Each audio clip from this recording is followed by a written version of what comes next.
en febrero del año 2016.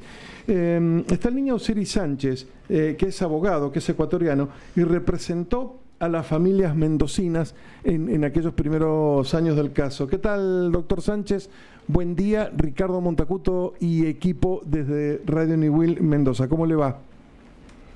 Hola, buenos días, Ricardo. Muchas gracias por la invitación y sobre todo para poder hablar sobre este homenaje póstumo a las chicas, pues, ¿no? Recordando un poco su historia, su trascendencia y la situación que vivieron.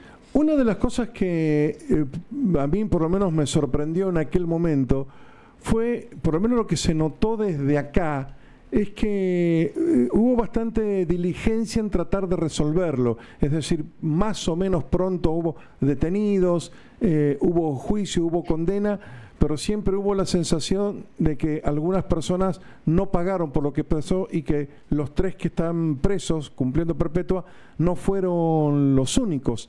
¿Esto es así, doctor? Bueno, dentro del expediente, que es el universo del proceso, por decirlo así, ¿no? De donde suceden las cosas, se condenaron a 3 personas a 40 años a través de pruebas científicas y técnicas, no fue una presunción de ningún tipo. Sobre la celeridad del proceso, bueno, por la connotación, ¿no?, de lo que estaba pasando en ese momento en el país, yo diría que sí hubo una consideración procesal especial, no obstante de que son los términos que la ley prevé, ¿no? Porque en nuestro procedimiento ecuatoriano, al menos en materia penal, la ley prevé el principio de celeridad, es decir, que estos actos deben de darse de inmediato, ¿no? No obstante, a lo que le digo, pues sí es importante indicar de que el tema del peso mediático sí influyó bastante. Y sobre la tercera pregunta que me hizo, que fue del tema de que quedó la sensación de que hubieron más personas comprometidas dentro del proceso, bueno, hubieron varias personas que tuvieron connotación dentro del contexto de lo sucedido, pero probatoriamente, ¿no?, lo que se pudo demostrar son estas 3 personas. Quizás quedó el sabor de que pudo haber existido más personas involucradas o personas que tenían una coartada y salieron pues sin ser investigadas, pero como les indico, ¿no?, los 3 que están detenidos, que están cumpliendo una condena pues excepcional en este país, pero es por el trabajo de todas formas técnico que se hizo, ¿no?, la asistencia que se dio desde el primer momento a las familiares de forma ad honorem, es decir, gratuita, ¿no? No por parte del Estado ecuatoriano, sino por parte de este servidor que les dice. Ah, bueno, buen detalle. Osiris, sí. ¿Y cuál es esa excepcionalidad de la pena de los 3 recluidos? Disculpen, ¿cuál es la? ¿Cuál es la excepcionalidad? ¿Cuál es la pena que les dieron? Bueno, y la cómo sigue excepcionalidad su pena? es que en ese momento justamente nos inauguramos con unos nuevos paradigmas en materia penal que indicaban pues que, por ejemplo, las penas se podían acumular hasta un tiempo de 40 años cuando existía una relación de temporalidad del hecho, ¿no? Y en este caso pues hubo asesinato, violación, hubo secuestro, hubo uso de drogas, algunos agravantes y algunas conductas penales que sumadas pues dieron 40 años para los 3 imputados que se encuentran condenados, los mismos, que es importante ratificarles, que han hecho todos sus esfuerzos jurisdiccionales para poder reducir la pena o poder salir. Sin embargo, mucho más allá de que el tema ya no es mediático hace muchos años, se han ratificado estos esfuerzos en base pues igual al patrocinio que se les ha dado, ¿no? Y sobre todo a la exactitud con la que se demostró la prueba de que ellos fueron los que condenaron. Ahora, esta excepcionalidad de los 40 años, como le digo, pues es algo que todavía es muy extraño en el Ecuador. Ahora último, a una chica que mató a la madre, que la descuartizó en una lavadora, pues tuvo una pena parecida, pero casi después de 10 años. No ha sucedido algo con similitud en este país. ¿Se logró responder la pregunta de por qué las mataron?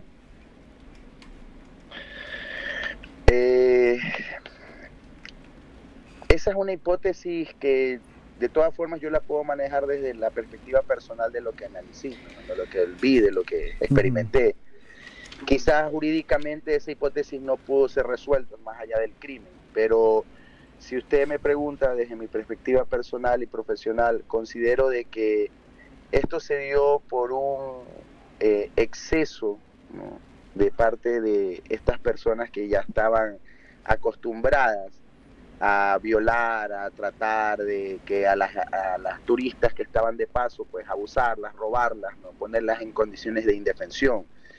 Y considero que esto fue un exceso de esa condición que ya la venían proponiendo, tanto así que uno de los condenados tenía un antecedente por algo parecido. Un año anterior había violado a una turista brasilera y la había golpeado en la cabeza justamente con un palo, como fueron los sucesos que sucedieron con María José, ¿no? Osiris, siendo tan importante la pena y tan excepcional en Ecuador, ¿qué cambió a partir del caso en el país y particularmente en Montañita?